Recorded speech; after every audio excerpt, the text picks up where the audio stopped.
Lepo pozdravljeni na današnjem akademskem forumu Nove univerze. Z veseljem vas vabim k sodelovanju na današnji razpravi. In sicer Nova univerza organizira forum z naslovom Posledice ruske agresije nad Ukrajino za nacionalno varnost Slovenije v spreminjajoči se ustavni zgradbi Evropske unije. Danes so z nami profesor Matej Avbelj, rektor Nove univerze, sicer profesor za evropsko pravo, profesor Ernest Petrič, profesor za mednarodno pravo, profesor Dimitrij Rupel, profesor za mednarodno pravo in diplomacijo, ter magister Dobran Božič, nekdanji načelnik generalštaba Slovenske vojske, bil je tudi vodja kontingenta v Afganistanu in bil je na mednarodni misiji na Kosovu. Jaz lepo vabim vse današnje goste, da najprej na kratko predstavijo svoj pogled na današnjo temo in sicer predlagam, da to naredimo po naslednjem vrstnem redu. Najprej vabim k besedi profesorja Ernesta Petriča. Izvolite, profesor. Zdaj, malo sem presenečen, ampak to škoda, da sem prvi govornik, ker sem se v svojem, v tem, kar sem razmišljal, da bi danes povedal, sem se skušal čim bolj nacionalno umiriti na mednarodno pravo, ker časa je malo, ne? Ja. Ampak ne vendar rečem, da je še en razlog za to, da sem se umiril na mednarodno pravo, zato ker je v tej situaciji, s katero smo soočeni v Ukrajini, pravzaprav skoraj da težko govoriti nekaj zaneto, racionalno, strokovno in tako naprej. Stvari, ki se tam dogajajo, zločin agresije, ponavljam, zločin agresije, ki je zločin po mednarodnem pravu, vojni zločini, zločine zoper človečnost, ki potekajo pred našimi očmi na ekranih televizije, trpljenje ljudi, ki ga vidimo, vsak večer lahko, beg pred smrtjo, rušenje civilnih objektov, stanovanja gorijo in tako naprej. Poleg tega pa še stvari, ki so enako pomembne, morda celo še bolj. Rušenje mednarodnega pravnega reda, reda, ki temelji na ustanovni listini, ki temelji na prepovedi uporabe oborožene sile v mednarodnih odnosih. Ta mednarodni red se ruši za grobo silo. Nastaja pravzaprav nek občutek, da nastaja nek mednarodni red, da tisti, ki je močan, po tako rekoč brez kakršnekoli resne pravne utemeljitve, če bo imel dovolj moči, lahko uveljavil svojo voljo. To nosi v sebi seveda tudi velika tveganja, da se konflikt razširi.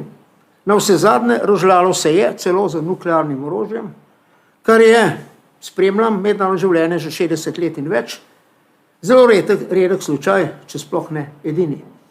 Zastavlja se vprašanje, kje je meja? Kje je meja tiste točke, kje je tista točka, na kateri res pride lahko do velikega oboroženega konflikta? Pred nami so razne možnosti. Eno je padec Ukrajine. Ali pritisk na Ukrajino, da bo pristala na vse, tako kot je davno nekoč pristala Češko-Slovaška na Münchenski dogovor. Vprašanje je, kam to pelje. Na to odgovora nimamo, ali bo to vodilo res k miru, tako kot si je predstavljal to Neville Chamberlain, ko se je vrnil iz Münchna in kazal tisto pogodbo. Rešil sem svet za naslednjih 100 let, zagotovilo miru. No, čez eno leto je bila svetovna vojna. Ali na drugi strani, ali lahko neka večja pomoč Ukrajini ne vodi do tega, da bo druga stran eskalirala in bomo že po tej poti prišli do velikega konflikta. O teh stvarih ne bom govoril, imam v tem svoje stališča, ampak nekako se čutim zavezanega, da par besed rečem o mednarodnopravnih vidikih te situacije. Kajti o tem je bilo zaenkrat zlasti pri nas malo govora. Prva teza, agresija, to ni teza, to je dejstvo. Agresija je zločin po mednarodnem pravu. Ta zločin lahko stori posameznik, ki spodbuja k agresiji, ki jo usmerja, ki jo vodi, ki daje ukaze in tako naprej. Ampak agresija je tudi zločin, za katerega je lahko obsojena tudi država pred mednarodnim sodiščem. Da je tako, da je agresija nedvomno zločin, da so določena dejanja, ki se opredeljujejo kot agresija, ne glede na to, da danes nekateri govorijo o specialni vojaški akciji in podobna imena, po vseh definicijah je to agresija.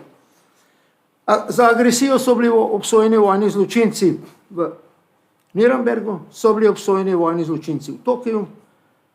O definiciji agresije se je govorilo pogosto v mednarodnih dokumentih in pravzaprav bistvo pojma agresija je uporaba oborožene sile strani ene države zoper drugo državo z namenom, da se ogrozi njena teritorijalna integriteta, da se ogrozi njen politični sistem, da se jo skratka podredi. To je bistvo agresije. Vseh definicij, o katerih bom še nekaj rekel. Nasplošno je ta definicija podana že v členu 2 ustanovne listine Organizacije združenih narodov. Po členu 2 ustanovne listine so vse države zavezane, da ne bodo uporabile sile ali pretnje silo zoper teritorijalno celovitost ali politično neodvisnost katerekoli druge države ali da bodo na nek drug način ogrožali integriteto ali politično neodvisnost neke druge države. Ta definicija je podrobneje opredeljena v deklaraciji o temeljnih načelih mednarodnega prava iz leta 1970 o 25. Jubileju OZN. Soglasno je bila sprejeta z aklamacijo, znana je kot resolucija 2625. Tam je izrecno rečeno in podobno je rečeno tudi v posebni resoluciji Generalne skupščine, s katero je ta definirala agresijo. In v glavnem je bilo ta tudi soglasno sprejeta, tudi ta, to je resolucija Generalne skupščine z leta 1974, 3314. Agresija je definirana kot uporaba oborožene sile strani države zoper suverenost, teritorijalno integriteto in politično neodvisnost druge države. Na podoben način je definirana agresija tudi v Helsinški sklepni listini, nanašajoči se na pravzaprav pravni red v Evropi. V Rimskem statutu, ki je vzpostavil mednarodno kazensko sodišče, stalno mednarodno kazensko sodišče, je agresija podrobno opredeljena v členu 8 bis, pa tudi že v preambuli. Opredeljena je kot eden od zločinov mednarodnega prava. Člen 5 izrecno našteva, da so zločini po mednarodnem pravu, ponavljam, zločini genocid, zločini zoper človečnost, vojni zločini in zločin, the crime of aggression, zločin agresije.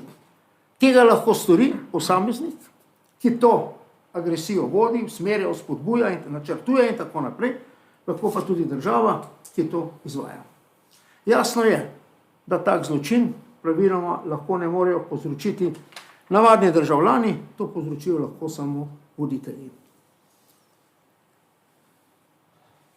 Kakorkoli že, agresija pomeni uporabo oborožene sile države zoper drugo državo, zoper njeno suverenost, zoper njeno celovitost in neodvisnost. V tej definiciji v Rimskem statutu, člen 8 bis, je še posebej rečeno dvoje, več stvari je rečeno, na dvoje bom upozoril, da agresijo pomeni tudi bombardiranje neke države, vsak dan gledamo, goreče stavbe, goreče hiše, ali pa začasna ali trajna okupacija dela neke države, Krim in tako naprej, to kar tudi lahko vsak dan gledamo. Tako da lahko rečemo, da je to, kar se dogaja po mednarodnem pravu, to, kar se dogaja v Ukrajini, absolutno si ne dubijo, brez kakršnega koli dvoma, zločin agresije. O tem se je večkrat izreklo tudi mednarodno sodišče v Hagu v raznih zadevah, naprimer Nikaragua, Združene države Amerike, kontra in številne in nekatere druge. Opredeljeno je v številnih pravnih redih držav, mislim, da tudi v našem kazenskem zakoniku je določeno, da je agresija zločin, za katerega so posamezniki, ki to skušajo izvajati, kaznovani. Tako da lahko zaključim. Prepoved agresije je danes nedvomno del mednarodnega prava de lege lata. Države silo uporabijo samo v dveh primerih lahko. Kadar gre za samoobrambo, v skladu s členom 51 ustanovne listine, ali kadar bi šlo za akcijo Organizacije združenih narodov po sklepu Varnostnega sveta, da v neki zadevi, v neko državo intervenira. Ampak samo v primeru, kadar gre za kršitev miru, ogrožanje miru ali akt agresije. Še več bi lahko rekel, o tem sem celo nekaj pisal, v neki nedavni knjigi Liberam et Corum na čas našega izjemno uglednega kolege, profesorja Petra Jambreka, ki tu sedi. Agresija je danes nedvomno eno od tistih norm mednarodnega prava, ki uživajo raven jus cogens v mednarodnem pravu. Nekaj, česar države tudi za svojim soglasjem, za svojim dogovorom ne morejo spremeniti. Seveda je agresija povezana praviloma tudi z drugimi zločini in to gledamo tudi v sedanji situaciji, zločini zoper človečnost, vojnimi zločini in tako naprej. Ukrajina je že leta 2013 sprožila postopek pred mednarodnim kazenskim sodiščem, sicer ni stranka Rimskega statuta, ampak je kasneje eksplicitno sprejela njegovo pristojnost Rimskega statuta, sprožila postopek pred ICC v zvezi z zločini zoper človečnost in zločinom genocida na območjih v vzhodni Ukrajini in na Krimu. Rusija, in nedavno je bilo to ponovljeno, kakih 40 držav, med njimi tudi naša Republika Slovenija, je tožilca Karima Kana, tožilca Mednarodnega kazenskega sodišča v Hagu, opozorila na dogajanja, sprožila ta postopek. Zanimivo je, da je Ruska federacija ugotovila, da sodišče ni pristojno in se obravnav včeraj, kdaj ste lahko gledali prazne sedeže na televiziji, ni udeležila in ne udeležuje. To je tudi zelo čudno ravnanje, kajti v konvenciji o zločinu genocida je jasno določeno, da se spori iz te konvencije rešujejo pred mednarodnim sodiščem v Hagu. Tako da pristojnost je dana naprej. In to je zdaj zelo zanimivo to ravnanje, ker podobno je ravnala Srbija, ko je Bosna in Hercegovina sporožila postopek za zločin v Bosni in Hercegovini, še posebej v Srebrenici, ko je Srbija oporekala pristojnosti tega sodišča. Nazadnje je sodišče ugotovilo, da je pristojno.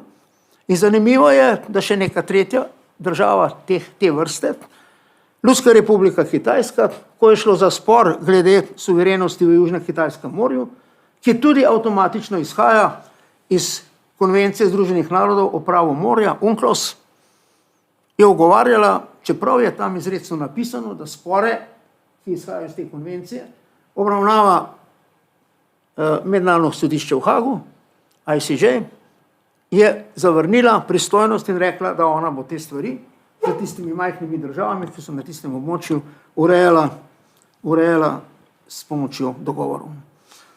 Te stvari posebej izpostavljam zato, ker na nek način kažejo, da izgleda res nastajajo konture nekega mednarodnega novega reda, v katerem bo pravzaprav veljala pravica močnejšega. In se bodo države, ne glede na obveznosti, ki so jih sprejele, če bo imele za to dovolj moči in podpore, na to, kako naj rečem, na to ne bodo ozirale. Tudi zdaj, zadnjih nekaj dni tega, je 40 držav, med njimi tudi naša Republika Slovenija, sprožila postopek glede pred mednarodnim kazenskim sodiščem v Hagu, postopek glede dogajanj na območju Ukrajine.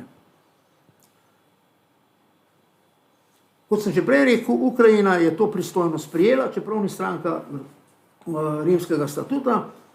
Čakamo, izgleda, da bo tožilstvo tega sodišča že vodi ta postopek in zanimivo bo videti, kako se bo to dogajalo. Moram reči, da smatram osebno to mednarodno kazensko sodišče v Hagu kot izjemno pomemben dosežek v razvoju mednarodnega pravnega reda. Naj ob tem dam opombo, verjetno bi bil počasi čas, da tudi Slovenija kandidira nekoga kot sodnika tega sodišča, do zdaj ga nismo imeli. Sam sem bil 2 mandata član ACN, Advisory Committee on Nominations, to se pravi tistega odbora, ki potrjuje sodnike tega sodišča. In ko sem gledal tiste kandidate, mislim, da imamo tudi Slovenci enako dobre, če ne boljše kandidate, ki bi lahko vsaj kdo v bodoče kandidiral na tem sodišču. Drugo, včasih se zastavlja vprašanje o ravnanju Ukrajine. V zvezi s tem naj po mednarodnem pravu ugotovim, da ima Ukrajina pravico do samoodločbe, seveda, in ima seveda pravico do samoobrambe v smislu člena 51 ustanovne listine, do individualne in kolektivne samoobrambe. To je pravica, ki gre vsem državam. Za kolektivno varnost skrbi Varnostni svet. On sprejema za države obvezujoče sklepe. Varnostni svet je bil pred parimi dnevi involviran, bila je razprava, Ruska federacija je dala veto, par držav se je zdržalo, sklep zaradi veta Ruske federacije ni bil sprejet. Ampak takrat se uporablja neka metoda, ki jo mednarodno pravo dopušča, prenos problema v generalno skupščino. Kadar Varnostni svet zastane in ni sposoben sprejeti neke odločitve zaradi veta ene ali več stalnih članic, se lahko skliče po izjemnem postopku izredno nujno zasedanje extraordinary urgent meeting generalne skupščine Organizacije združenih narodov.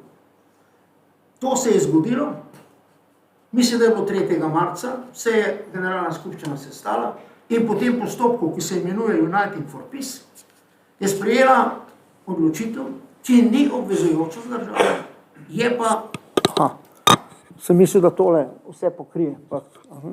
Ni obvezujoča za vse države, ampak ima svojo moč kot politično stališče in če je sprejeta z veliko večino, je moč tega političnega stališča tudi velika. Resolucijo se je sprejelo pred parimi dnevi, za njo je glasovalo 141 držav, nekaj se jih je vzdržalo, nekaj jih ni glasovalo, proti resoluciji je pa na moje veliko presenečenje, nikoli nisem v teh od leta 60, kar spremljam ta dogajanja, opazil, da bi bila neka resolucija, ki bi se tikala ene od velikih sil sprejeta s takšno večino nasprotno željam te velike sile. Samo 5 držav je glasovalo proti tej resoluciji, Ruska federacija sama in potem Cvetni izbor, Severna Koreja, Eritreja, Sirija in Belorusija. Samo teh 5 držav. Tu se je znašla Ruska federacija, moram reči, osamljena. To nekako se v glavnem v širši javnosti ne opaža, ampak je pa zelo zgovorno in zelo pomembno. Čeprav ta resolucija ne zavezuje pravno, politično pa je njen sprejem izjemno pomemben. V tej resoluciji, ki ima moč priporočila, je bila potrjena suverenost Ukrajine, potrjena njena teritorijalna integriteta, njena neodvisnost. Obsoja se v tej resoluciji Generalne skupščine agresija Ruske federacije eksplicitno, sklicuje se na člen 2 ustanovne listine, ki da je kršen, zahteva se umik oboroženih sil Ruske federacije in izraža se nepriznanje tem samooklicanim republikam Donetsk, Lugansk in se na nek način razglaša, da njihovo priznanje ne pride v poštev. Tretja misel v zvezi z mednarodnim pravom in tole sedanjo situacijo v Ukrajini. Že potekajo, kot sem prej rekel, postopki pred mednarodnim kazenskim sodiščem in sicer ne za voljo, te postopki so bili sproženi že pred 13 leti strani Ukrajine. Nanašajo se na zločine zoper človečnost, nanašajo se na obtožbe glede zločina genocida, na vojne zločine. Nedavno, spet par dni nazaj, je 40 držav, med njimi tudi naša država, znova opozorila na ta dogajanja. Tožilec Mednarodnega kazenskega sodišča, Karim Khan, je eksplicitno izjavil, da bo sprožil postopke. O tem se bo začela ta razprava in kot sem že prej omenil, Ukrajina sprožila postopek pred meddržavnim sodiščem v Hagu, ICJ. Tu se oproščam, če malce zmeda, obe te sodišče sta v Hagu, stalno mednarodno kazensko sodišče ICC, International Criminal Court, in drugo meddržavno sodišče ICJ, ravno tako v Hagu, ampak mislim, da nisem ustvaril tu kakšne zmede, gre za 2 sodišča, obe sta involvirani in v sedanjem primeru je na temelju zahteve Ukrajine involvirano tudi ICJ, to meddržavno sodišče v Hagu, tisto staro, tradicionalno Haaško sodišče, glede zločina genocida, o čemer sem že prej govoril in rekel, da Ruska federacija odklanja pristojnost tega sodišča, čeprav je sama navajala, da se je dogajalo v vzhodnih pokrajinah v Donetsku in Lubansku zločin genocida, ampak ko je zdaj priložnost, da se o tem razpravlja, ona ugotavlja in se sestankov tega sodišča v tej začetni fazi ne odločuje. Prej sem omenil že pravico do samoodločbe, zdaj prihajamo do koncu. Pravica do samoodločbe in iz nje izhajajoča pravica do samoobrambe v skladu s členom 51 ustanovne listine pravzaprav določa, da ima vsaka država pravico do individualne in kolektivne samoobrambe. Tudi NATO pakt se sam sklicuje na člen 51 ustanovne listine. Samoobramba po tem členu je, kadar neka država odgovori na nek napad, se brani zoper nek napad ali odgovori na nek neposredno predstoječ napad. Ko tako rekoč se kolone sovražnikove že gibljajo proti meji, takrat ima država pravico na to reagirati in se sklicevati na pravico do samoobrambe. Ampak v tem primeru mora biti ona pripravljena, da se podredi sklepom Varnostnega sveta Organizacije Združenih narodov in ravna potem tako, kot ti Varnostni svet nalaga. Mislim, da ni nobenega dvoma, da gre v tem primeru, da se lahko legalno in popolnoma jasno Ukrajina sklicuje pri svojih vojaških dejavnostih na pravico do individualne pa tudi kolektivne samoobrambe. V zvezi s tem bomo omenili neko vprašanje, ki se je pojavljalo tudi v slovenski javnosti, ta tako imenovana non-fly zone, prepoved letenja. Res je, stvar je na nek način zamujena, ampak če bi takrat, ko pravzaprav ni bilo toliko tveganja, da bi prišlo do spopadov v zraku nad Ukrajino, Ukrajina uveljavila non-fly zone in zato zaprosila druge države ali NATO, da jo pomagajo izvajati, bi to bilo popolnoma legitimno dejanje. Torej, da non-fly zone ne pride danes v poštev, je predvsem posledica tega, da je stvar šla tako daleč, da bi to verjetno vodilo neposredno oborožen konflikt. In zato ni politične volje. Pravna osnova za to pa absolutno je. Ni pa politične volje in se strinjam, da verjetno bi to vodilo v velika tveganja, ki bi lahko problem še eskalirali. Zdaj, zadnje, ob vsem tem, kar sem govoril, kar mislim, da kaže neko precej jasno sliko z vidika mednarodnega prava in upam, prepričan sem, da bo nekoč o tem tudi še tekla debata. Seveda, glavno vprašanje, pred katerim stojimo, kje je tista cona, kje je tista točka, ki bi pomenila pot v večji konflikt, v še večji konflikt, če bi se prekoračila. Ista dilema, ki je stala pred tistimi, ki so se pogajali pred tolikimi leti v Münchnu leta 1938. Tudi takrat je bila dilema, ali se pritisne na Češko-Slovaško, da sprejme zahteve Hitlerjeve Nemčije in se odreče Sudetom. Takrat se je verjelo, da če se bo to zgodilo, bo zagotovljen mir. Mir seveda ni bil zagotovljen, še prej kot enem letu je sledila nova svetovna vojna. Mogoče je danes drugače. Ne trdim, da je popolnoma isto, ampak če se je nekoč zgodilo, da je popuščanje vodilo na vse zadnje potem v svetovni konflikt, ne smemo tudi tega ne smemo pozabiti. Dokje torej popuščanje zahtevam Ruske federacije, ki očitno ima premoč v tem konfliktu, v tem ni nobenega dvoma, kje je tista točka, na kateri pravzaprav bi tvegali velik, morda celo nuklearni konflikt. Na drugi strani, kje je možnost, da bi pravzaprav prišlo do tega, da bi se sprožila neka resnejša aktivnost tudi na vojaškem področju zahodnih zaveznikov Ukrajine in bi to na nek način vodilo prav tako v večji oborožen konflikt. Mogoče zveni malce cinično, ampak na vse zadnje, ko človek da na tehtnico vse te mogoče vrednote, ko gleda na eni strani trpljenje teh ljudi, ko gleda na vse zadnje izvajanje tega zločina po mednarodnem pravu, kot je agresija, in tiste, ki to spremljajo, zločine, na vse zadnje se vendarle vpraša, kaj je tisto, kar je na vsezadnje najvišje in najbolj pomembno, in verjetno se prej ali slej znajdeš na tem, da si rečeš, da najbolj pomembno pa je, da vendarle preprečimo nek svetovni konflikt, ki bi pa pravzaprav relativiziral vse tisto ostalo, o čemer govorimo. Kakorkoli že, nastaja nov svet, nastaja na nek način nov mednarodni red, nič obetaven ni. Vsa tista upanja, da se bo Rusija vrnila v Evropo, ki sem jih jaz pogosto tudi javno izražal.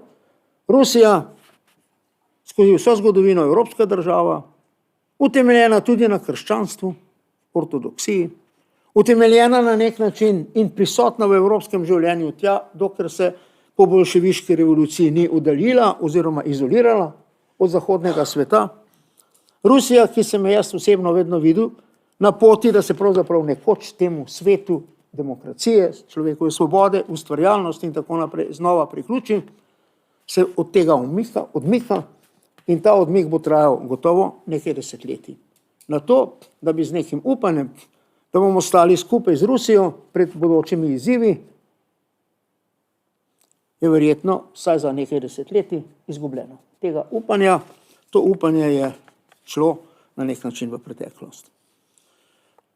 Ne bom nič govoril o tem, da ta novi svetovni red, ki nastaja, in tudi ta pravni red, ki se na nek način ruši, ob tem stoji nekje na obzorju še en drug velikan, velik, močan, ambiciozen, za 4000 let avtonomnega razvoja, lastne civilizacije, lastnih vrednot in tako naprej, utemeljen na drugih vrednotah, kot so naše v zahodnem svetu, ampak koliko bo to vplivalo in kakšno vlogo bo vse to imelo v našem bodočem razvoju, bi preseglo razglabljanje pri tem umizmu in že tako mislim, da sem predolg. Mogoče se kot zadnjo zastavlja vprašanje, kje smo mi? Mi smo del EU, mi smo del NATO. Čeprav mi smo del NATO, ne dodam majhno fusnoto, ob vseh intervencijah, ki se jih je privoščila Sovjetska zveza, najbolj znane Madžarska, Češko-Slovaška 68, Madžarska 56, dogodki iz naše mladosti, drago, ki se jih dobro spominjamo, vendarle in Ruska federacija nikoli v nobenem primeru ni prekoračila rdeče črte NATO. Nikoli. Nikoli ni bilo nobenega posega v NATO. Tako da, gledano empirično, zgodovinsko, NATO vendarle pomeni neko veliko varnost in mi smo član te združbe in mislim, da je dobro tako.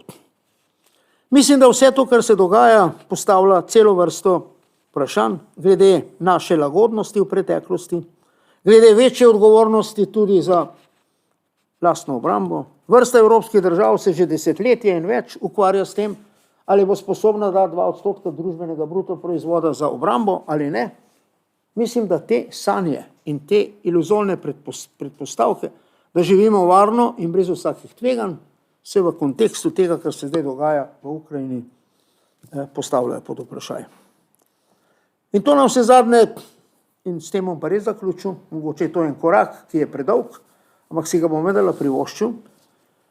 To vendarle nalaga tudi nam vsem nek občutek odgovornosti, da pravzaprav, ko mislimo na bodoče delovanje te naše lepe države, vodimo računa o tem, da je to odgovorna stvar. Da naše usode, kot ljudje, kot državljani, ne moremo zaupati kar tako komorkoli, ki je prišel do včeraj in ga pojutrišnjem več ne bo. Saj ne na sceni javnega življenja in delovanja. To je nek izziv za vse nas, da ko izbiramo tiste, ki nas bi vodili, da resno razmišljajo o tem, ali so nas sposobni voditi, ali pa to niso. To ni več hecov, se gre za res in prihodnjih 20 let, ali pa še več, ne bo tako prijetno in tako enostavno v mednarodnem življenju, kot je bilo v zadnjih 20-30 letih v času naše neodvisne Republike Slovenije. Hvala lepa. Hvala lepa, profesor Petrič. Zdaj bi pa prosila za besedo profesorja Rupla. Izvolite. Hvala lepa. Torej, jaz sem prišel izreči 4 hipoteze. Prva hipoteza, Sovjetska zveza je kot Jugoslavija, druga hipoteza, Putin je kot Stalin, tretja hipoteza, Slovenija je kot Rusija in četrta hipoteza, Evropska unija je kot Jugoslavija. Najprej moram nekaj uvodnih stavkov reči, predno grem dokazovati veljavnost teh tez. Večina Evropejcev, da ne govorimo o državljanih nekdanjih socialističnih držav, se zaveda ali pa sluti, da je to, kar se dogaja v Ukrajini, velika in nevarna stvar. Tako rekoč katastrofa. Velike in nevarne stvari imajo velike in nevarne posledice, običajno pa niso rezultat naključja, torej se moramo vprašati po vzrokih. Ruski predsednik Putin pravi, da je vzrok sedanje katastrofe neka druga katastrofa, ki se je zgodila pred 30 leti z razpadom Sovjetske zveze in glejte, tudi razpad Jugoslavije, ki je sledil razpadu Sovjetske zveze, je bil neke vrste katastrofa. Katastrofalnost razpada dveh držav sprva ni bila tako velika, saj so takrat nastale nove države, tudi Rusija, ki so obetale gospodarski napredek, svobodo in demokracijo. O tem je govoril in pisal nekdanji ruski zunani minister med letoma 92-96, Kozyrev, Andrej Kozyrev. Še več. Posledica razpada, ki se je začel s padcem Berlinskega zidu, je bila širitev Evropske unije in NATO. Rezultat omenjene katastrofe sta na primer neodvisni državi Ukrajina in Slovenija, pri čemer je bila prva zapoznela. Ukrajina je prišla precej za nami. Ukrajinska cvetlična revolucija, spomnite se, imenovala se je Oranžna revolucija, se je zgodila šele leta 2004. Z drugimi besedami, Rusija se je krčila, Evropska unija se je širila. Vendar te širitve niso spremljali ustrezni varnostni ukrepi. Tisti ukrepi, ki jih je sprejemala, pa so bili tako nesrečni, da se je začela krčiti tudi ona sama. In tukaj mislim na Brexit. S Putinom je bila pokopana evropska perspektiva Rusije, vendar tudi Gruzije in Ukrajine. Evropska unija pa zaenkrat ni v položaju, da bi obudila evropsko perspektivo teh držav. To bi Evropska unija seveda morala storiti, vendar je šibka v vseh pogledih, tudi zaradi pomirljive politike. Pomirljiva politika, to je appeasement po angleško, do Rusije in polemične politike do Amerike. Pri teh vprašanjih je prišlo do velikih razlik med članicami, da ponekod govorijo o mogočem razpadu Evropske unije celo. V srednjeevropskih državah, nekaterih srednjeevropskih državah, najbrž ni naključje, da se danes v istem vlaku peljejo predsedniki vlad teh srednjeevropskih držav. Torej v nekaterih srednjeevropskih državah se pojavlja bojazen, da bo hotela Nemčija prej ali slej z novo ustavo. Spomnite se napovedi nekdanjega kanclerskega kandidata Šulca, medtem ko je sedanji kancler to v svojem programu ponovil, da bo hotela Nemčija z novo ustavo ustanoviti Združene države Evrope. In ker bi temu nasprotovali srednjeevropejci, bi lahko prišlo do delitve Evrope na center in periferijo, pri čemer, pazite, bi bila periferija natanko tam, kjer je nekoč gospodarila Sovjetska zveza. Srednjeevropejci bi lahko prehiteli trdo jedro ustanovnih članic z alternativno ustavo. In med nami je profesor Jambrek, ki je en tak osnutek naredil. In jaz bi tiste, ki je niste brali, spodbudil k temu, da to še enkrat preberejo. In jaz sem tudi že profesor Jambrek svetoval, naj to ustavo ponovno pošle našim prijateljem v srednjeevropskih državah. Trdnejša Evropska unija bi lahko omejila rusko prodiranje proti Zahodu. Vojna v Ukrajini, seveda, se lahko konča z rusko zmago ali pa s kompromisom, ki bo odvisen od trdnosti Evropske unije in NATO. Da bi prišlo do spopada med Evropsko unijo, NATO in Rusijo, najbrž ni mogoče računati, jaz tukaj strinjam s profesorjem Petričem, vendar ne gre za nič manj kot za pridobitve konca hladne vojne. Nič manj kot pridobitve konca hladne vojne, ki je dosegel mirno, kot se reče, mirno in celovito s sabo pomirjeno Evropo. Europe at peace with itself. Iz tega razloga je tako nevarno evropske pridobitve in slovensko osamosvojitev povezovati z rezultati druge svetovne vojne. Spomnite se, da marsikdo v Sloveniji pravi, naša samostojnost izvira iz druge svetovne vojne, ne iz konca hladne vojne. To je velika, velika težava, velika zabloda, velika goljofija. Druga teza, oziroma prva teza, Sovjetska zveza kot Jugoslavija. Dogodki v Jugoslaviji so bili del vojaškega, revolucionarnega in geopolitičnega dogajanja v Evropi 20. stoletja. Pričemer moramo upoštevati predvsem različna zadovoljstva in nezadovoljstva velikih narodov oziroma držav. Britancev, Nemcev oziroma Avstro-Ogrske in Rusov, o čemer je pisal celo Edvard Kardel leta 1938. Kardel je opazil angleško zadovoljstvo nad razdvojenostjo prebivalstva Avstro-Ogrske, razdvojenostjo med Rusijo in Nemčijo. Mimogrede, 70 let pred Kardeljem so se slovenski mnenjski voditelji spraševali, ali bodo Slovenci postali Prusi ali Rusi. Pozneje, ko je postal revolucionarni voditelj, namreč Kardel, in zunanji minister, in v svojih spominih, tistih posthumnih, je Kardel za svojimi učitelji, predvsem za Leninom in Zhou Enlajem, ponovil koncept miroljubne koeksistence. Spomnite se. Miroljubna koeksistenca je postala nekakšen dragulj v kroni Bandunške konference in poznejše jugo neuvrščenosti. Zakaj govorim o miroljubni koeksistenci? Ker so komunisti zelo pogosto, predvsem po drugi svetovni vojni, govorili neresnico, da njihova država nikoli ni in nikoli ne bo nikogar napadla in da se bo kvečjemu branila pred napadalci. Posege v Nemčiji, na Madžarskem, Češko-Slovaški so morali označiti torej z drugimi besedami. To, kar se dogaja danes v Ukrajini, podobno kot tisto, kar se je dogajalo v Jugoslaviji, na nek način demantira in hkrati potrjuje komunistične tako imenovane teorije mednarodnih odnosov. Komunistične teorije mednarodnih odnosov. Druga teza, Putin kot Stalin. Stalin je hotel Sovjetski zvezi povrniti, kar je bila izgubila v prvi svetovni vojni. Hotel je skratka povečati svoje ozemlje, kar pomeni, da je imel ozemeljske pretenzije.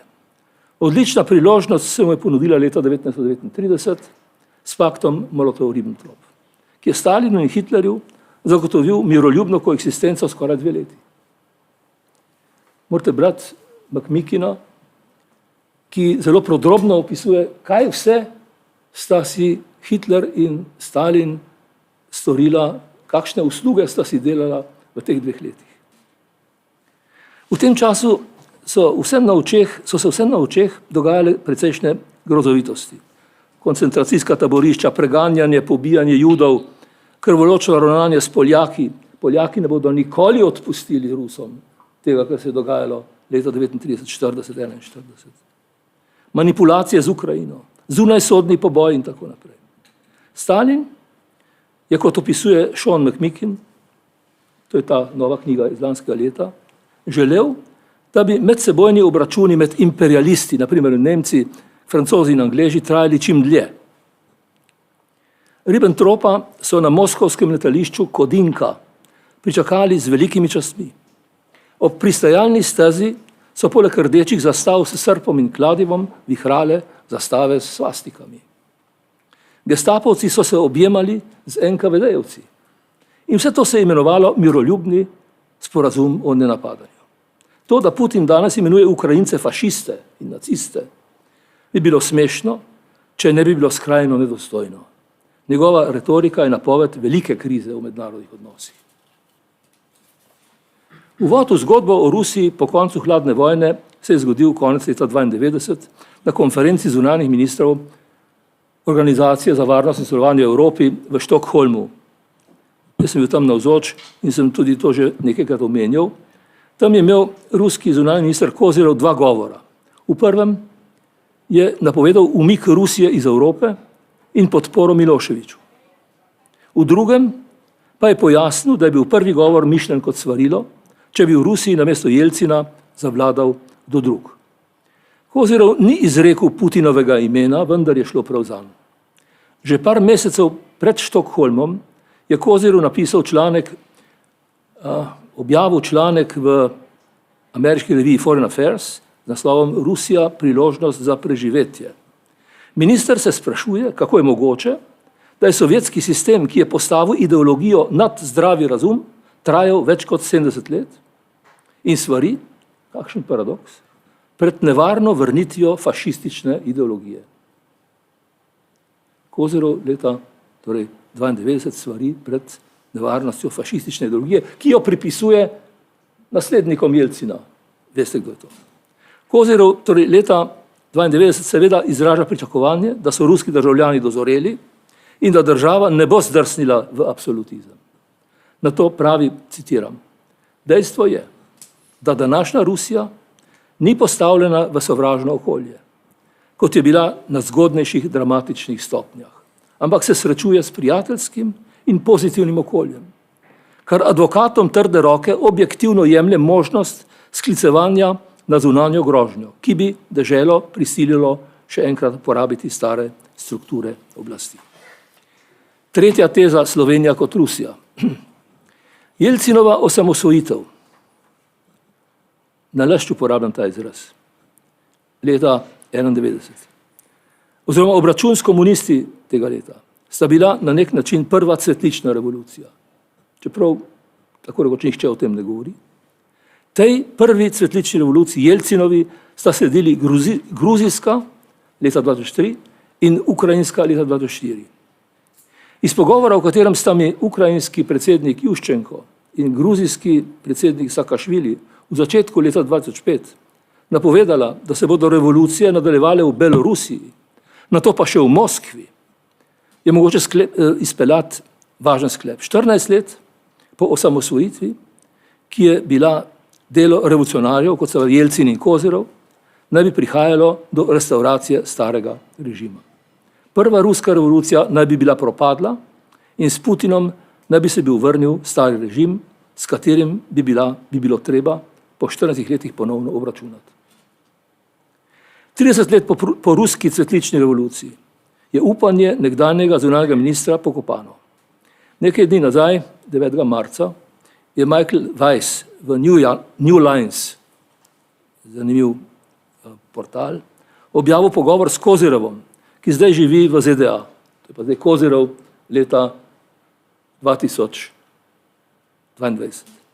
Na račun ameriških levičarskih intelektualcev izreče tole, zdelo se mi je zabavno to citirati, ker je tudi, da tako rečem, nekoliko zdravilno. Takole piše, oziroma takole pravi. Žal je v tukajšnjem, on mislim, ameriškem akademskem svetu veliko iluzij, uporablja besedo wishful thinkers, in intelektualcev, ki imajo povezave z Rusijo. Hodijo na Valdaj. Valdaj je znamenit ruski diskusijski klub, think tank. Uživajo kaviar in vodko. Strežejo jim kot kraljem tisti, ki obstajajo samo zato, da manipulirajo z njimi. Na Münchenski varnostni konferenci leta 2007 je Putin označil Evropsko unijo, NATO in celo Organizacijo za varnost in sodelovanje v Evropi kot agente ameriške hegemonije. Imel naj bi občutek, da po gruzijskem in ukrajinskem prevratu grozi prevrat tudi Rusiji. Kot da bi poslušal tisto, kar sta govorila Juščenko in Sakašvili. Po razpadu Sovjetske zveze so se revolucionarji kot Kozirov zanašali na Američane. Kozirov hvali Busha starejšega, zunanjega in obrambnega ministra Bakera in Cheneyja, češ da so bili bojevniki hladne vojne, revolucionarji, tako kot on. Američani, pravi Kozirov, so nam pomagali zmagati v državljanski vojni proti revanšističnim in trdorokim ruskim nacionalistom. Zdaj pa sporočilo tega mojega današnjega prispevka. Rusko-ukrajinske in slovenske razmere so si po eni strani podobne, po drugi strani se med seboj razlikujejo. Podobne so si potem, da so zagovorniki Evropske unije, NATO in neodvisnosti, sam se štejem mednje, v obeh primerih označeni kot fašisti. Tisti, ki izrekajo takšne oznake oziroma obtožbe, pa se imajo v obeh primerih za demokrate. Podobnost je tudi v tem, da avtorji obmetavanja s fašizmom v nobenem primeru niso v nevarnosti. To lahko počnejo nekaznovano. Razlika je v tem, da v ruskem primeru avtorji obtožb, to se pravi Putin, Lavrov, z naslovniki obtožb, to se pravi z ukrajinskimi voditelji, ruskimi oporečniki, fizično obračunavajo in jih pobijajo. To je pomembna razlika. Pri nas zaenkrat nas še ne pobijajo.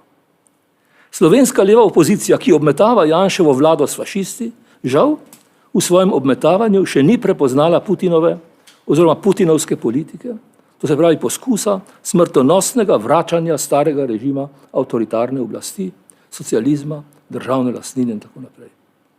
Posamezne sestavine Putinove oziroma ruske politike, naprimer državna lastnina, državno šolstvo, državno zdravstvo, slovenski levici celo ugajajo. Četrta teza, Evropska unija kot Jugoslavija. Mimogrede, pokojni France Bučar je večkrat rekel, sej Evropska unija je nekaj takega kot Jugoslavija, bo ravno tako razpadla. No, tako kot je aktualna rusko-ukrajinska kriza koristna za razčiščevanje pojmov na slovenskem, je po svoje paradoksalno koristna tudi za Evropsko unijo. Ta, v mnogih pogledih odlična in hvalevredna organizacija, Evropska unija, v sporu z Rusijo in v primerjavi z ZDA kaže nekatere pomanjkljivosti in slabosti. Njena moč je, če upoštevamo, da je edino Francija resna vojaška sila, primerljiva z močjo Velike Britanije. Evropska unija je približno enako močna kot Velika Britanija.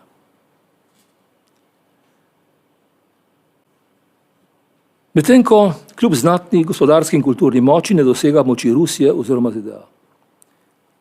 V sporu z Rusijo se je kot slabost izkazala pretekla nemška pomirljiva politika, pomirljiva pomeni appeasement, ki je do neke mere povezana z energetsko odvisnostjo, spomnite se Severni tok. Da bi v evropski zunanji politiki, ki formalno sploh ne obstaja, delovala močneje, nastopata na mednarodnem prizorišču predvsem Francija in Nemčija. Včasih posamič, včasih tudi skupaj, naprimer v pogovori z Rusijo. Posebna težava, ki je v zadnjem trenutku namenila precejšno pozornost ravno Nemčija, je vojaška nezadostnost.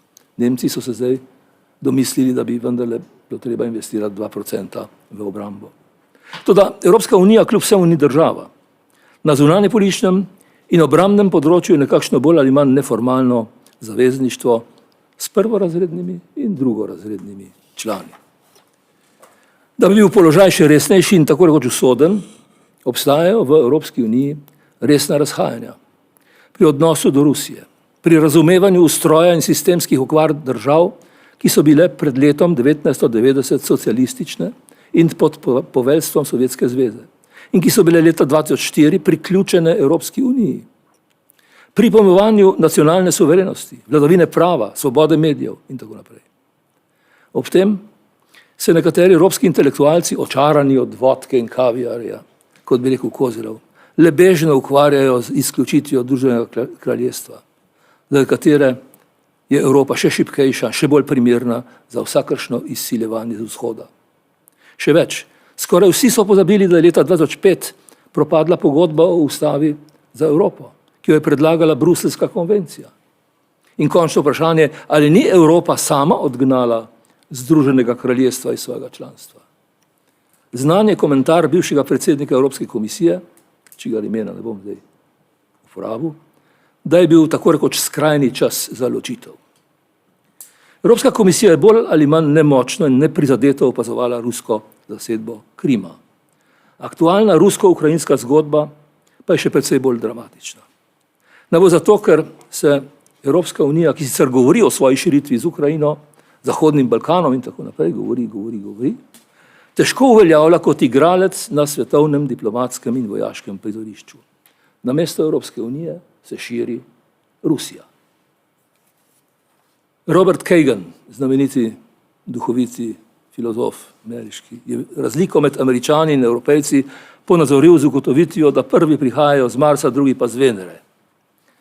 Te domiselne ocene se je zavedala tudi leta 2017 s strani Petra Jambreka in pod pokroviteljstvom predsednika Boruta Pahorja sprožena ljubljanska pobuda, ki vsebuje osnutek pogodbe o novi Evropski ustavi. Ta izhaja iz prepričanja, da je Evropska unija lahko zgolj uravnotežena unija nacionalnih držav, civilnih družb in nacionalnih gospodarstev, ki jo vodi na splošnih volitvah izvoljeni predsednik. Pogodba predpostavlja skupno vojsko in skupno diplomacijo. In s tem končam. Hvala lepa. Zdaj bi pa prosila za varnostni pogled magistra Božiča. Hvala lepa. Lep pozdrav z moje strani. Mogoče bo malo drugače nastopil v vsem tem kontekstu in poskušal orisati, kako smo vojaki ali kako tisti, ki gledamo ta obrambni sistem, gledamo na zadeve. In verjetno smo vsi pred 20 dnevi bili presenečeni, kaj se je zgodilo v Ukrajini. Ne? Torej, vse nas je presenetilo in smo govorili, ne, se ne bo zgodilo, se ne bo. In to mene zelo spominja na leto 91. Ne? Kot dan predtem verjetno smo razmišljali, se nič ne more zgoditi, se ne bo zgodilo. Ker verjetno v svoji glavi imamo neko prepričanje in temu stepo ali tako in drugače temu prepričanju sledimo. Pri tem pa se ne vprašamo, kaj se je verjetno zadnjih 5000 let sploh spremenilo. Ne? In vidimo, da se 5000 let praktično razen metod in načinov, kaj veliko ni spremenilo. Imamo rast in padec imperijev, imamo vojne, imamo žrtve, imamo civilne žrtve, imamo zidove, ki zidamo, imamo kitajski zid, ki je največji, ne, ki je brano, imamo meje na naši meji in tako dalje. In se verjetno nič kaj veliko ni spremenilo, ne, ampak potem, ko se neka vojna zgodi v Evropi spet nazaj, smo zelo presenečeni. Ne. In potem včasih gledamo, kako se to zgodi in da ne bom šel 5000 let nazaj, bom približno šel samo recimo tako, kot gledamo in ta neka preobrat verjetno bil v hladni vojni in tudi v Sloveniji se je zgodil po končanju hladne vojne. In vidimo, da je tista ureditev, včasih tudi tisti, ki smo malo starejši, vidimo, kako je bilo v Jugoslaviji, bilo prav fajn. Ne? Imeli smo petletke, smo imeli neko načrtovanje in v teh 5 letih se prav nič ni spremenilo in smo kar copy-paste naredili in spet naprej 5 let bilo in bilo prav fajn živeti. In tudi ta hladna ureditev je bila v redu, bili sta dve veliki sili, vsi smo vlagali v vojsko in ekonomijo, diplomacijo in je bilo prav fajn živeti. In potem to padlo in vem, kaj se je zdaj zgodilo. Ne? In potem gledamo, da je vse tisto, kar se ta zahodni del boril, torej za proti širitvi Rusije oziroma Sovjetske zveze in kaj se je Sovjetska zveza in strahom pred Sovjetsko zvezo in je zelo lahko bilo v Ameriki vzdrževati ta strah in oborožitev in vse ostalo, ker je bilo strah, da pride Sovjeti k njim in obratno je bilo v Sovjetski zvezi, je to razpadlo. In potem, kaj se je zgodilo, da so obrambni proračuni in proračun zunanje politike, in to danes sem videl na obeh straneh, ker sem imel čas, da sem bil na obeh straneh, padel za 40%. Torej v zahodnem svetu je proračun vojske in diplomacije padel za 40%. Pa bom potem prišel nazaj, zakaj je to pomembno. Zunanja politika, ki smo jo govorili, je ta geopolitika, je bila naenkrat nična, nobeden se več ni pogovarjal in v Ameriki so delali anketo, je bila, ko so Američane vprašali, koliko je pomembna ta geopolitika, ta vojna in tako dalje, se je rekel, kje pa, to sploh ni pomembno. Ekonomija, socialne zadeve, zdravstvo, človekove pravice, to je pomembno. In če gledamo, ne, ko pridemo danes še vedno tudi na naše zunanje ministrstvo, so to glavne teme, s katerimi se ukvarjamo. Ne. To so tiste teme, v katerih imamo, vse ostalo je bilo manj pomembno, ampak to ni bilo samo pri nas, to je bil cel svet tako. In potem se je zgodil 19 in se je začela zadeve malo premikati, ampak to verjetno nas ni bilo kaj pomembno in smo šli še isto stran in z te geopolitike, z te strašne vojne in tako dalje se je začela ta geoekonomija. Ne. Vsi smo začeli razcvet, povezano z gospodarstva, ko bomo imeli enako gospodarstvo, povezano gospodarstvo po svetu, se tako nič ne more narediti, ker smo vsi tako povezani, da se kaj veliko ne more narediti. No. In potem smo vse skupaj pozabili, potem gledamo potem primere, vse skupaj pozabili, kateri so pa elementi nacionalne moči neke države. In po nekem simplističnem gledanju je to diplomacija, močna diplomacija skozi mednarodne organizacije, skozi pogodbe, skozi neka zavezništva, ki jih imamo, je ta diplomacija pomemben del. In to smo verjetno vsi še nekako delovali, razvijali in se zavedali, da je to pomembno. Na drugi strani je ta informacijsko obvladovanje informacijskega prostora, torej informacije, ki ga se obvladujejo.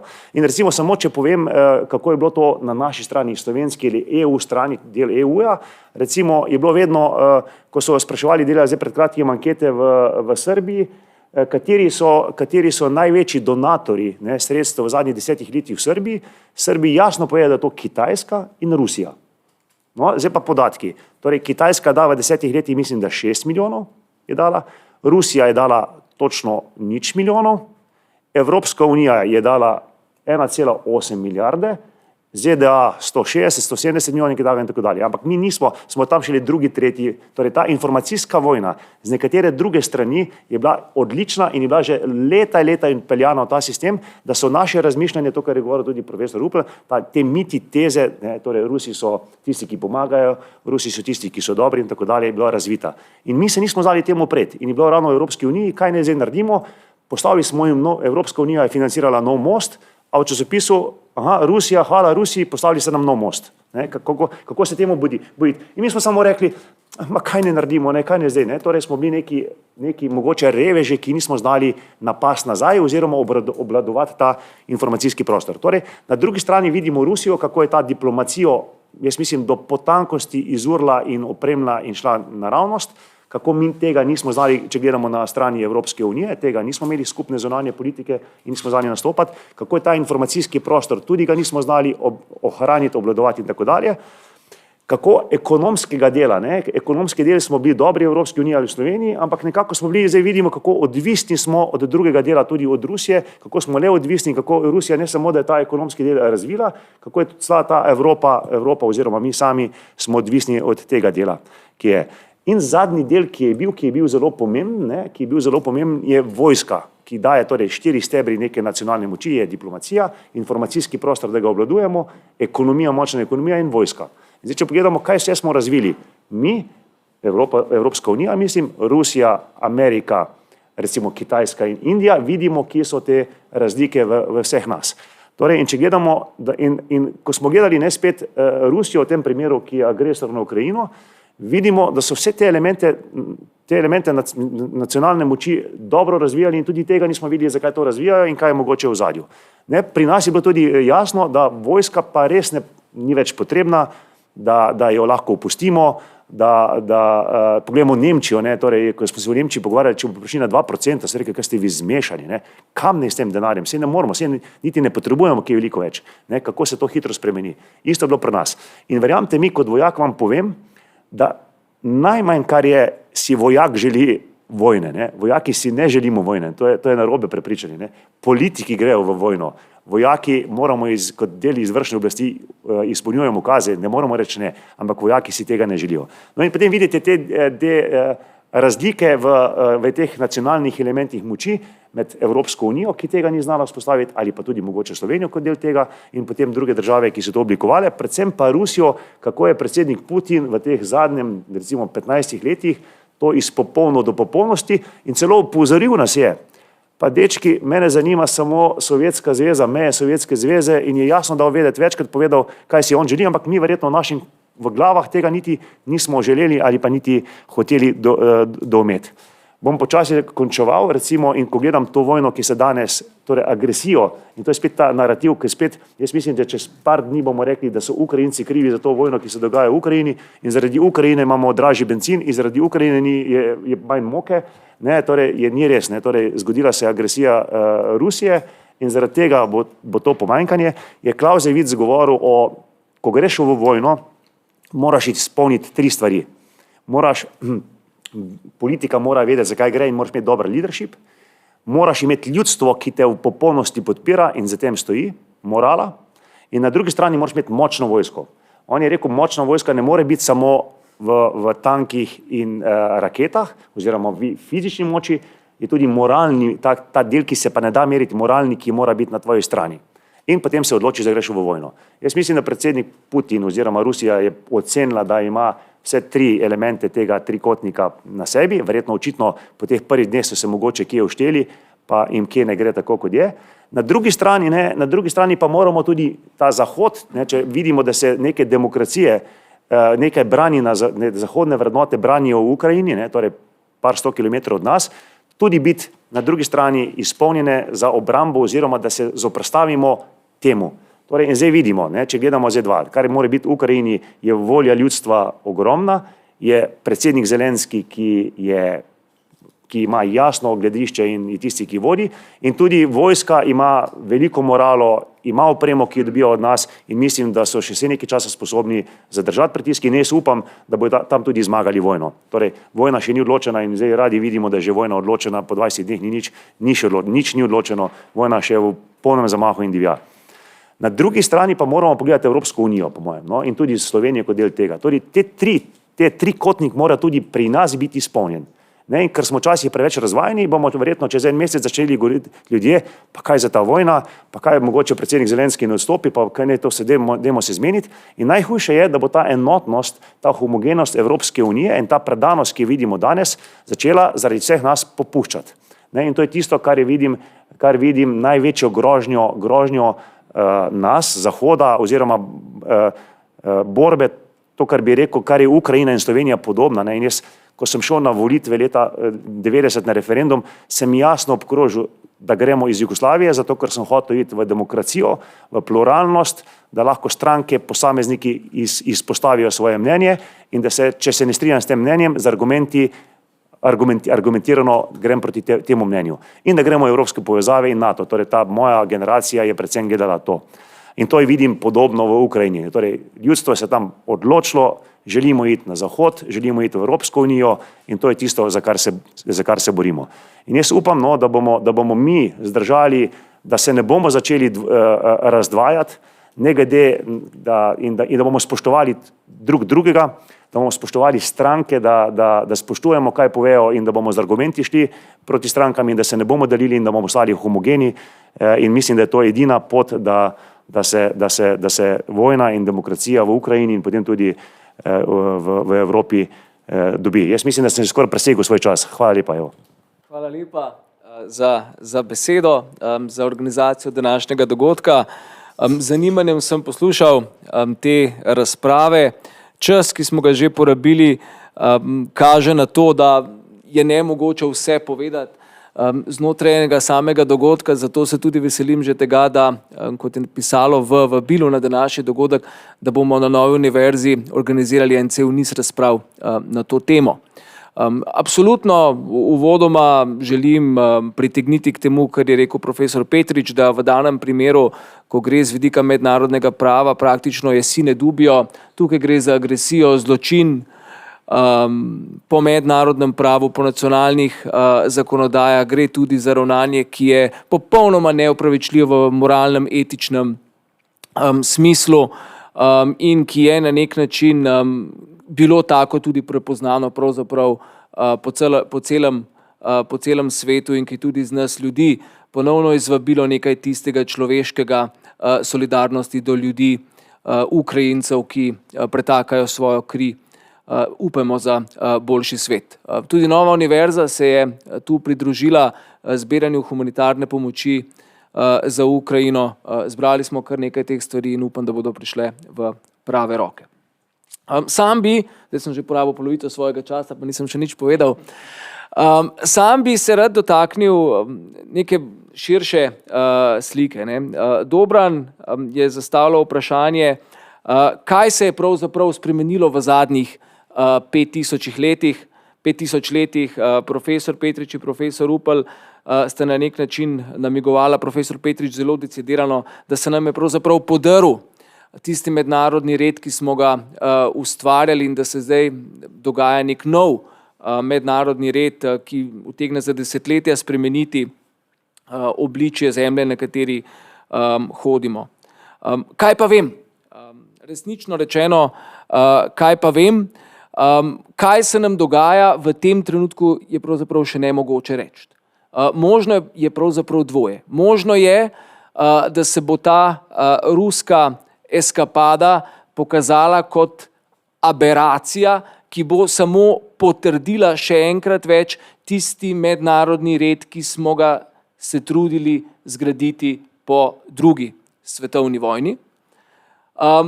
Če bo pa nasprotno, bomo pa morali pač nažalost ugotoviti tudi, da ni nastal nek nov mednarodni pravni red, ampak da smo se pravzaprav vrnili v tisto, kar je obstajalo že poprej.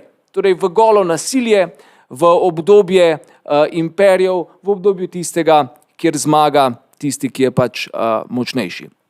Moja optimistična plat mi vendarle narekuje da to ne bo tako, da se ne bomo vrnili v čas gole sile, ker se je vendarle ne samo v zadnjih 5000 letih, ampak vsaj v zadnjem stoletju marsikaj spremenilo.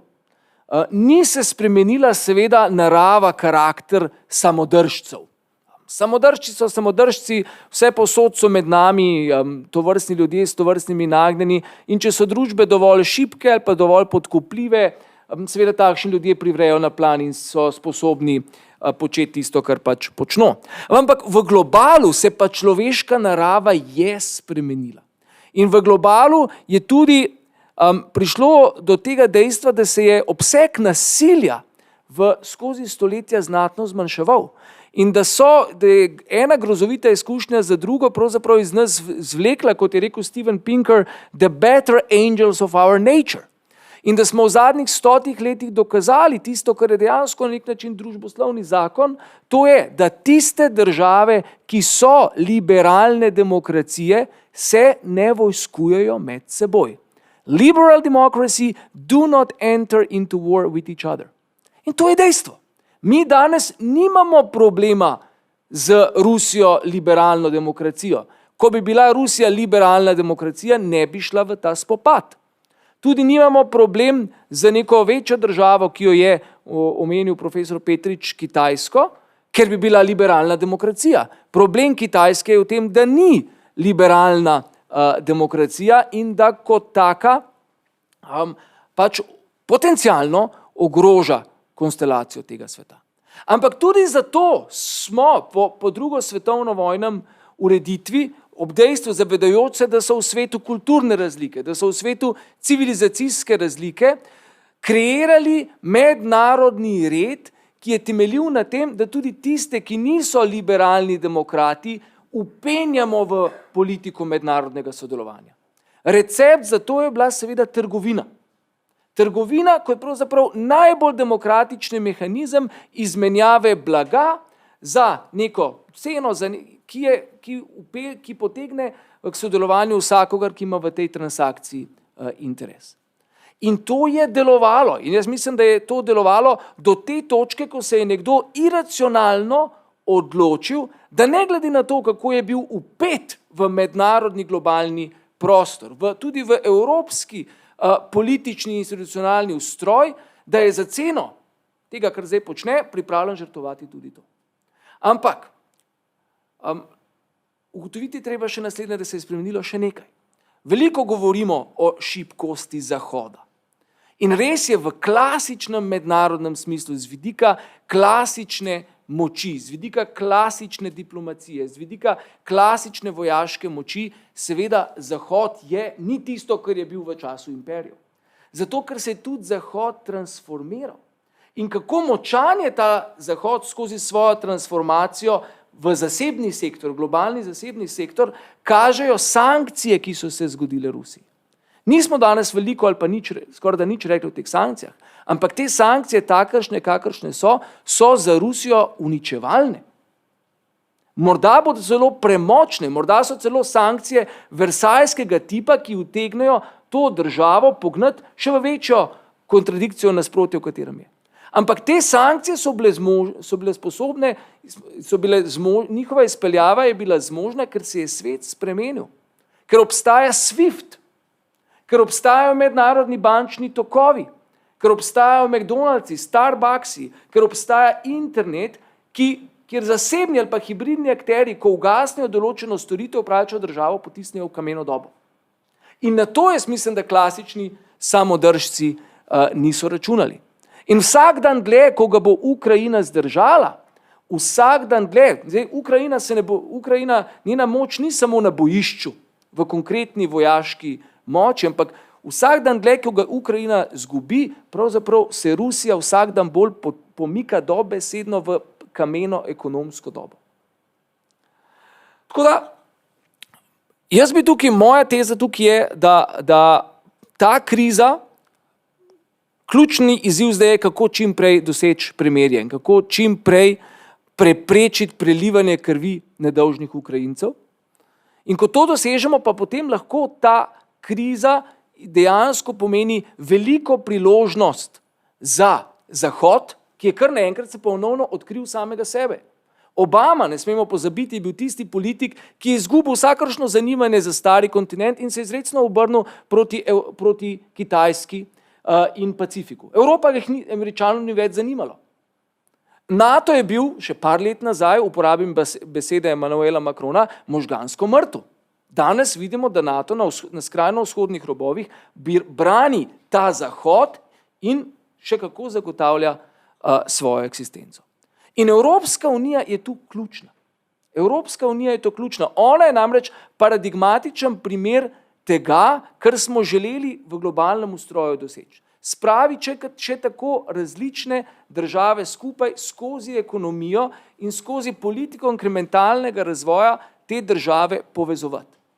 In tisto, kar mi danes rabimo v Evropski uniji, in po mojem mnenju je to dejansko ustavni impuls, je obrambna unija, za katero bo treba plačati in potem potrebujemo fiskalno unijo, ne more biti pa obrambne in fiskalne unije brez politične unije.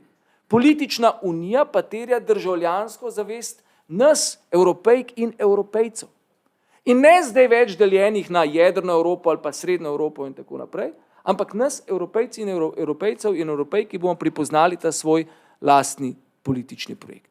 In še nekaj, kar me navdaja z optimizmom, je pa to, da se je zdaj pred našimi očmi popolnoma razgradila ideja tako imenovane neliberalne demokracije. Kajti tisti, ki je lansiral to idejo neliberalne demokracije, je kot protiutež temu, tej Evropi, ki sem jo zdaj opisoval, temu globalnemu svetu, ki je bil zgrajen po drugi svetovni vojni, ki seveda ni bil optimalen, ampak dejansko je imel številne koristne učinke. Protiutež tega ne bi bila, po čemer ne bi se mi zgledovali, ne bi bila Moskva, ne bi bil Singapur, ne bi bila Kitajska in ne bi bila Turčija. Pred našimi očmi zdaj lahko spremljamo, kaj pomeni neliberalna demokracija v Ukrajini. In upam, da se bomo tudi iz tega kaj naučili. Najlepša hvala, rektor. Jaz bi se vam ob tej priložnosti vsem zahvalila za vašo pozornost, za vaš obisk. Posebej, da vas povabim še na naslednje forume, ki bodo sledili, namreč, kot je rektor že omenil, Nova univerza bo nekje v vsakih 14 dni organizirala nove akademske forume, ki bodo posredno ali neposredno povezani s tem, kar se dogaja v Ukrajini. Tako da res hvala za vašo pozornost, računam na vašo udeležbo tudi v prihodnje in se vsem nastopajočim prav lepo zahvaljujem. Najlepša hvala.